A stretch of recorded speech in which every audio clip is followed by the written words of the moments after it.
É inspirador ver uma falha do sistema se levantando. E é sobre isso que eu quero falar nessa manhã. Cuide da sua vida. Palavras de sabedoria. Cuide da sua vida significa zela por aquilo que você é, aquilo que você tem e a missão que você precisa fazer. Existe uma expectativa de Deus a teu respeito. Deus te deu dons e talentos específicos. Deus te deu um chamado específico. Deus te deu qualidades específicas. E não é para você buscar ser aceito pelo meio. É para você buscar alegrar o coração daquele que te aceitou primeiro. Então a gente precisa romper com essa necessidade de aprovação. Irmão, olha para mim. Na igreja primitiva, os cristãos morriam por perseguição. O primeiro mártir da igreja primitiva, ele foi apedrejado. No passado, cristãos morriam por perseguição. No presente, os nossos jovens estão morrendo por necessidade de aprovação. Tirando algumas exceções, o que eu quero falar basicamente somos uma geração hiperacelerada, e o WhatsApp está aí para provar. Somos uma geração carente de aprovação. A gente quer o tempo inteiro provar algo ou ser aceito, mas eu quero lembrar que, irmão, ninguém vai fazer por você aquilo que só Deus pode fazer por você. O tema da mensagem de hoje, voltando depois de toda essa costura, é que a gente precisa cuidar da nossa vida e olhar para cada um de nós numa perspectiva individual. Qual é o projeto de Deus para o André? O que Deus espera de mim? Deus me vê como resposta de oração para quê? Qual é o propósito pelo qual eu fui gerado? Por que Deus me poupou no ventre da minha mãe? Fazendo com que alguém que não era cristão passasse a acreditar em um milagre quando todos os médicos diziam para abortar. Existe um propósito, irmão, para você estar de pé.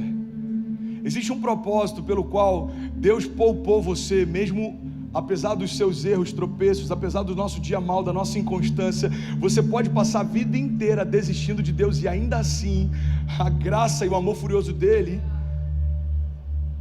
falam de um Deus que não desistiu de você. A gente precisa olhar para a gente numa perspectiva individual. Eu compartilhei essa semana, eu participei de uma live, o tema da live era obstáculos para uma intimidade com Deus. E eu citei 3, mas hoje eu queria falar só sobre um deles, porque esse daqui, ele é fundamental. Se a gente resolver ele, a gente resolveu tudo. Você está comigo ainda? Qual que é o principal obstáculo no meu relacionamento com Deus? Sou eu. O principal obstáculo no meu relacionamento com Deus, sou eu. A minha profundidade ou a ausência dela, o meu entendimento ou a ausência dele, o meu caráter aprovado ou não, a minha autoridade em Deus, o meu revestimento, a minha fé, tudo isso é uma resposta, é uma reação à minha busca. Olha que louco isso, irmão.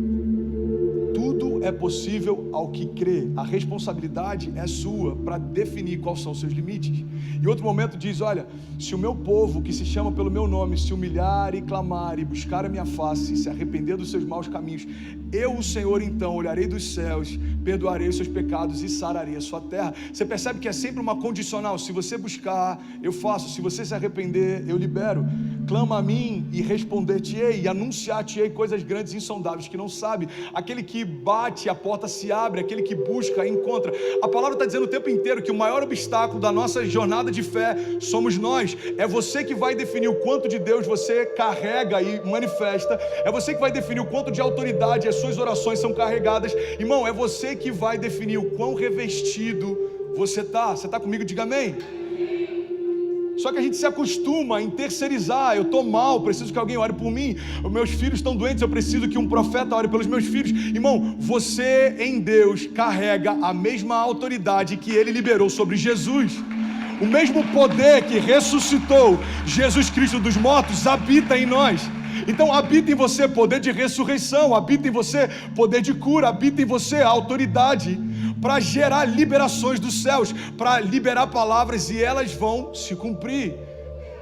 Se você crer e não duvidar, se você permanecer em mim, as minhas palavras permanecerem em vós, pedirão o que quiserem e lhes será concedido. A gente tem que parar de colocar a responsabilidade em Deus por algumas coisas que a gente está vivendo porque a gente escolheu viver. Não atribua para Deus a responsabilidade da sua crise se você antes não entregou para Ele o controle da sua vida. Então, eu não entreguei para Deus o controle, agora deu ruim, eu vou atribuir para Ele a crise. Não, foi Deus quem quis. Não, irmão, nem sempre as coisas ruins que acontecem foi Deus quem quis.